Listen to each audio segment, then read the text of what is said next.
sua própria pátria e em sua família. E Jesus não fez ali muitos milagres, porque eles não tinham fé. Palavra da salvação. Glória a vós, Senhor.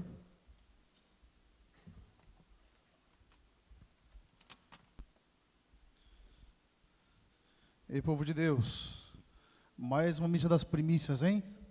Quem está aqui desde a primeira, levanta a mão. Olha que bênção. E quanto não são as graças, os testemunhos que Deus tem realizado. Pra você ter uma ideia como que está forte essa missa das primícias, eu estou emagrecendo.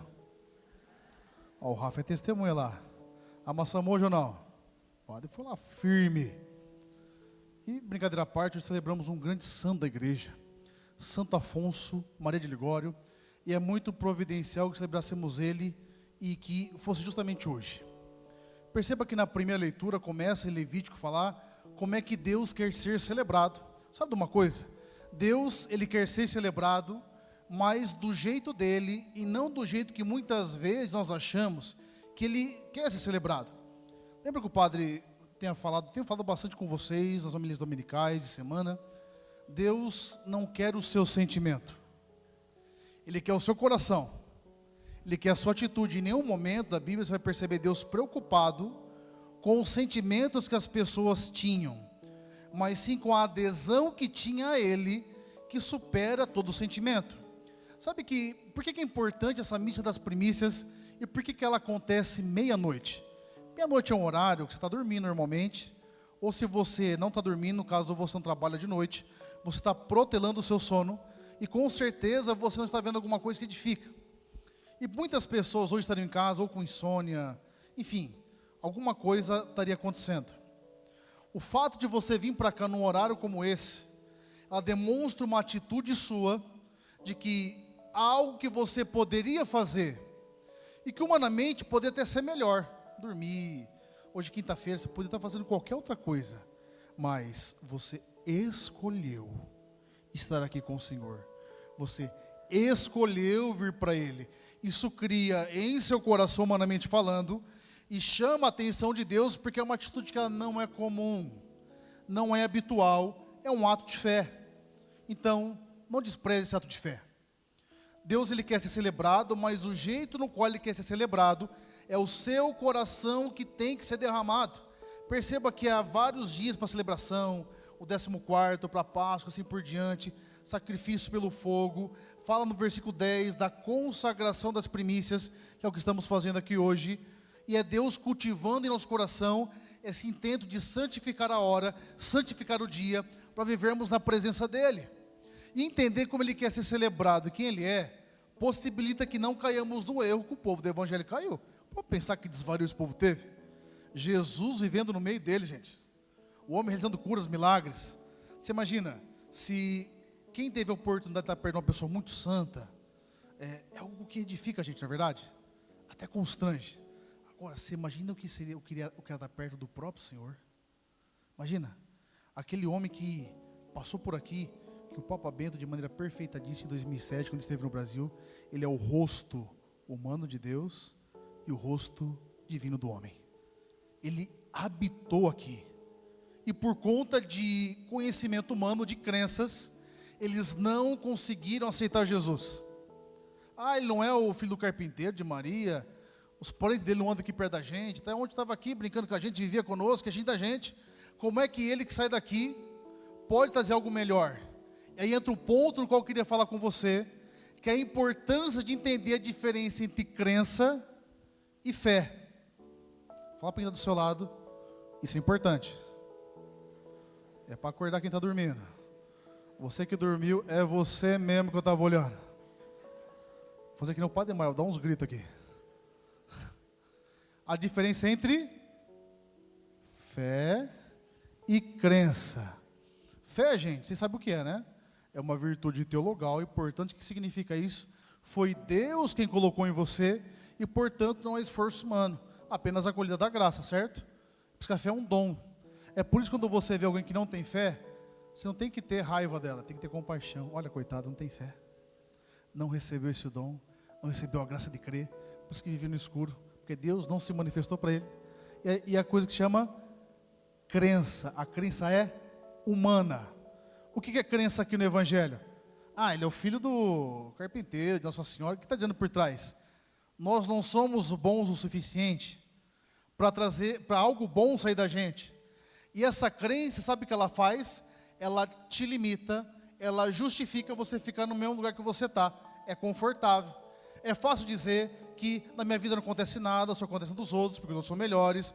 Ah, porque eu passei por isso, por aquilo outro, então eu não consigo caminhar. Você vai adquirindo crenças. E tem vários tipos de crenças. Tem pessoa que não consegue receber elogio. Conhece alguém assim? Você elogia a pessoa, ou ela dá uma disfarçada, ou ela não consegue receber, ela não se acha digna do elogio. Há pessoas que não se acham dignas de receber algo. Qualquer coisa que você dá, a pessoa se sente constrangida, porque ela não se acha por diversos motivos. Isso é crença. Isso tem que ser quebrado a gente, porque são limitações humanas. Se nós não superamos isso, nós vamos servindo a Jesus através de uma casca, que não é Ele, e ela tem que ser quebrada. E um dos motivos, está dizendo isso, é que Santo Afonso Maria de Ligório foi um homem extremamente inteligente. Você imagine só que já com 18 anos, advogado, ele nunca perdeu nenhum caso, com exceção de um. E por um erro dele, que ele reconheceu. E aí começa a conversão de Santo Afonso. Ele fala, gente, se por um erro meu, eu vou colher consequências temporais, o que é que isso não significa se eu cometer um erro aqui? E quais serão as consequências eternas desses erros? É aí que ele vai estudar teologia moral e se torna o grande moralista da igreja. Aquele homem que no século XVIII consegue fazer uma síntese, abrir um caminho onde ninguém ainda tinha enxergado. Mas por quê? Ele entendeu a consequência de tomarmos atitudes erradas. Fala de novo para quem está do seu lado, o chacoalho estiver dormindo, você precisa aprender, fala, a ficar acordado. E também a entender a importância das suas ações e as suas consequências. Amém, igreja? Amém, igreja? Isso, se acordar de novo, dormir, você cutuca, só o padre vai cutucar de novo. Amém, igreja? Isso. Então ele entendeu que precisava olhar para aquilo que está sendo feito, para que não tivesse consequência. Já pensou o que você não está perdendo em Deus, por você ter acreditado que você não conseguiria além? Já pensou que você não está perdendo em Deus, porque você se conformou e não continua procurando, continua buscando? Já pensou que você não está perdendo em Deus, porque você está arrumando culpado para tudo na sua vida e não fez o que tem que ser feito? E aqui eu falo inclusive até com os missionários, com o Gil, o André, o pessoal da comunidade, o Gabriel. Lembra do primeiro amor? Quem aqui tem um primeiro amor com Deus que você lembra e faz você chorar quando você lembra do dia? Levanta a mão. Sabe? Aquele quando você lembra que só de lembrar o seu olho, ele enche de lágrimas. Eu conheci o André no começo. A primeira vez quando ele teve um encontro com Deus, ele estava com a calça feita a vácuo, sabe aqueles café? Marca tudo. Parecia um macumbeiro, um monte de coisa aqui no colar. E Deus pegou ele lá, acredita? Eu tenho certeza que se ele for contar aqui, ele chora de novo naquele momento. Cada nós vamos lembrar. Mas ao mesmo tempo que eu falo desse primeiro amor, sabe o que acontece conosco? As feridas da vida vão fazer com que esse primeiro amor ele se torne uma recordação de algo que muitas vezes não retorna. E não porque Deus não quer te dar uma experiência maior, mas porque a gente começa a desacreditar. A vida vai te ferindo, a história vai te ferindo, e você acha que não dá para ir além. Eu me lembro quando eu comecei, lembra aí o primeiro amor, a vontade de salvação, de procura por Deus, de fazer o que tem que ser feito, mas que aos poucos foi dando espaço para tanta coisa que não era para ter, porque a gente foi se acostumando, a gente se acostumou com a vida medíocre, com a vida mais ou menos. Hoje o Senhor nos convida aqui hoje, para que quebremos isso, iniciemos a partir de agora um novo legado, uma nova atitude, e começa da gente. Existe algo que Deus um dia provocou na gente, Ele espera que nós busquemos, incessantemente busquemos. Olha para o foco, olha para o que tem que ser, e não olha mais para o lado. Porque uma coisa que tem roubado muitas vezes a entrega total é a preocupação que nós temos com logística, por exemplo, como que vai ser, como vai acontecer, como vamos organizar as coisas, mas nós temos nos preocupado pouco com o testemunho que temos que dar, com a entrega que temos que fazer. Aí você já não se entrega mais no seu matrimônio como você se entregava, você não se entrega mais na igreja como você se entregava, você não se entrega em mais nenhum lugar como tinha que ser entregado, porque nós vamos perdendo. E o que acontece conosco? Eu não faço mais porque fulano fez isso comigo, porque na igreja fez isso comigo, e assim por diante. E aí, você vai perder tudo? Você vai deixar tudo de mão beijada? Você vai esquecer a história que Deus começou com você? Qual que vai ser o desfecho? Ao longo da história passaram muitas pessoas que fizeram muitas experiências com Deus.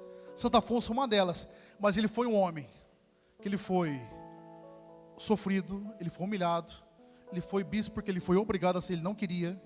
No final da vida ele pensou que ele tinha errado, ele foi traído pela sua própria ordem que ele criou, no final da vida. E era um homem que, quem aqui tem uma vida de oração constante? Pode levantar a mão, por favor. Vida de oração. Quem aqui reza 8 horas por dia? Levanta a mão. Santo Afonso escreveu mais de 100 livros, tinha um apostolado assustador frente aos pobres. E o livro dele, que é um livro maravilhoso, A Oração, diz que ele rezava diante do Santíssimo 8 horas por dia. Isso é registrado, isso é histórico. Há pessoas que dizem que ele não dormia praticamente, que foi até uma graça que ele recebeu. Você tem noção? E eu já vou encerrando aqui algo que eu tenho perguntado muito nas homilias.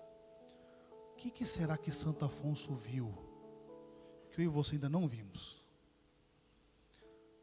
O que será que Santo Afonso viu que faz ele ficar 8 horas? E muitas vezes quem vem fazer direção comigo tem dificuldade para ficar meia hora. O que será que ele viu? Já se perguntou isso? Por uma pessoa ficar num sacrário 8 horas. 8 horas. Não é falta de tempo. Ele entendeu alguma coisa que nós não entendemos ainda. Ele entendeu algo que nós não entendemos ainda. Sabe o que é o pior de tudo isso tudo? É que nós ouvimos isso, nós vamos dormir, isso não vai nos incomodar. Eu vou dormir incomodado com isso. O que ele viu que eu não vi ainda? O que Paulo viu quando ele caiu daquele cavalo? Que fez Paulo procurar Cristo de maneira intensa, a ponto de apanhar, tomar chicotada, ser quase tido como morto. Ele levanta e continua pregando. O que será que esse homem viu, gente? O que será que ele viu? O que São João da Cruz viu, que nós não vimos ainda?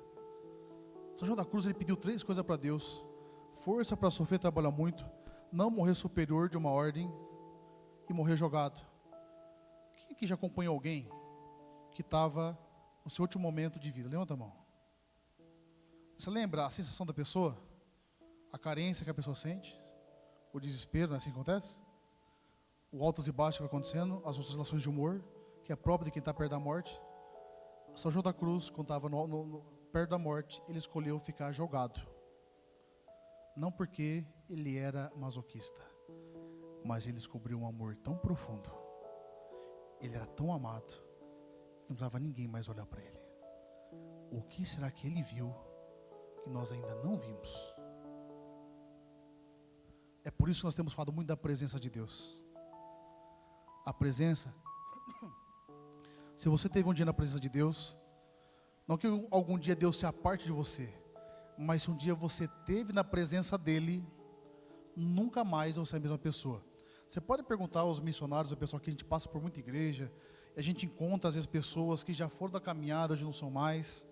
Quando você começa a conversar com ela e você retoma os momentos, há sempre um choro, uma tristeza daquilo que se perdeu, porque aquele que fez uma experiência com Deus, ele não muda. A grande questão é, o que nós precisamos fazer para ver o que eles veem, para enxergar o que eles enxergaram? Não é normal, gente. Concorda comigo? Que é uma coisa extraordinária? A pessoa parar 8 horas, não está ninguém vendo não, gente. O que leva a Teresa de Calcutá, por exemplo, Santa Teresa, a estar cuidando dos últimos, gente. Não é se dá uma olhada, você viu os vídeos da Índia, né? Você acompanha a internet, você viu a comida gostosa que eles preparam lá, na verdade? Você imagina que aquilo lá, onde ficam os últimos dos últimos dos últimos. Ela cuidava desse povo que era jogado de sujeira. O que leva alguém a fazer isso, gente? O que ela enxergou que nós ainda não enxergamos? O que esse povo viu que nós não vimos? Tem que ser estudado, gente. É algo muito maior. Sabe, até quem não crê, quando olha esses exemplos, fica embasbacado. E por que a gente vai pegar o ânimo menor? Por que a gente se acostuma a errar a nossa hora de oração? Por que a gente se acostuma a não viver em fidelidade? Por que a gente se acostuma a viver de qualquer maneira? Por que a gente se acostuma a ir culpando os outros? Sabe, eu quero que eu saia daqui hoje sabendo que eu não tenho certeza que não vai resolver todas as coisas. Mas se você levantar aqui hoje e falar, a partir de agora, eu vou fazer o que tem que ser feito. Eu vou realizar o que tem que ser realizado. Eu tenho certeza que vai mudar tudo, gente. Entenda, não é que é uma questão de prática. Deus ele vai trabalhando no seu coração para que você dê esse passo.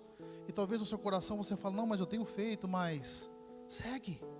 É porque a gente vai seguindo, as coisas não acontecem, a gente acha que é conosco.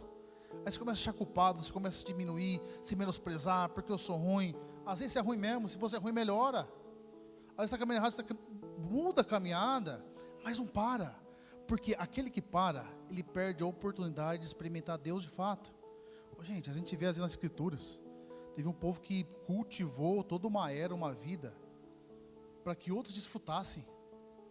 Mas Deus não vai abandonar a gente em nenhum momento. É preciso que nós nos entreguemos a Ele hoje, escrevamos uma história. Por isso, já encerrando já, eu queria que você trouxesse no seu coração aquele primeiro intento de Deus na sua vida, aquela primeira procura. Porque vai chegar um momento em que a gente acha que o importante é o que a gente faz. Na verdade, o importante é aquilo que eu não atrapalho Deus fazer. É quando eu rezo, eu coloco nas mãos dEle e falo, é o Senhor que faz, é o Senhor que realiza. Eu sempre lembro de São Paulo, se tem alguém que podia falar, eu sou bom, eu sou melhor, era Paulo, e de fato algumas vezes ele diz, mas ele sempre explica, é a graça de Deus em mim. Vou pedir para vocês acordar uma vez a pessoa do seu lado, fala, primeiro, isso, eu lhe permito, se você for casada, bater no seu esposo, brincadeira, alguém já aproveitou a circunstância ali, ó. Deu logo um jab no esposo. Mas brincadeira à parte, sabe o que define a nossa história? Guarde isso no seu coração. Tudo que eu falei, muita coisa eu sei que você vai guardar, mas guarda isso. A sua história, o acúmulo dos fatos históricos não definem quem é você. O que define quem é você é a ação da graça de Deus. Você pode estar aqui hoje, mas se você se abrir a graça, ela é sempre eficaz, ela é sempre eficiente, você vai alcançar aquilo que é de Deus, desde a superação dos seus pecados, dos seus limites, dos seus impossíveis, mas não vai acontecer enquanto a sua procura for uma soberba, uma afirmação de si. Vai passar pela oração, vai passar pelos sacramentos, vai passar por tudo isso, mas existe a disponibilidade de não desistir, de não parar, de não retroceder, de continuar caminhando, de ir, mas eu não estou indo bem, mas eu vou continuar. Padre, mas não está perfeito, eu vou continuar, eu vou ajustando esse caminho, mas eu não retrocedo. Esse que é o convite hoje.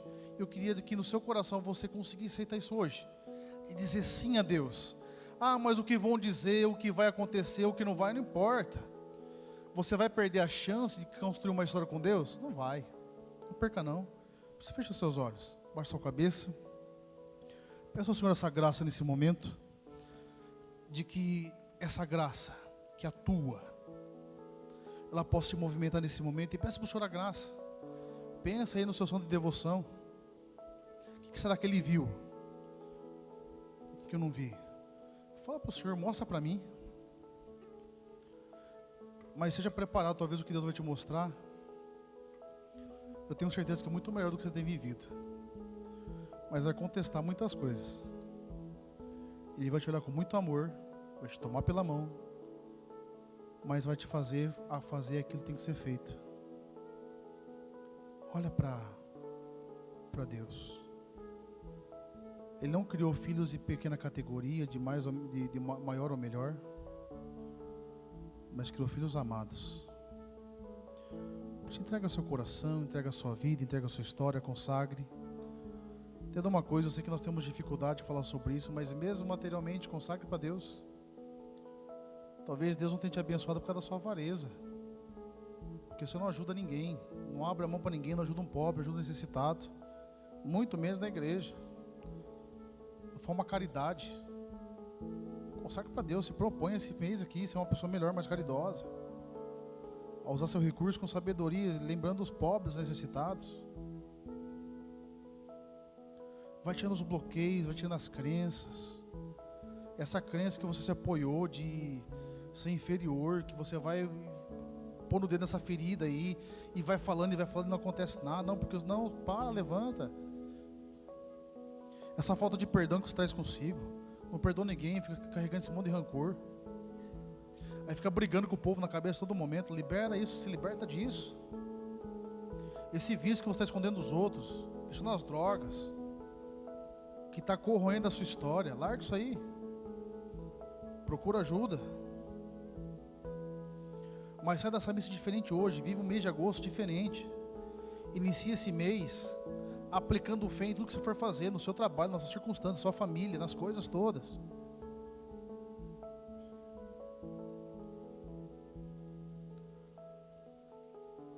Amém?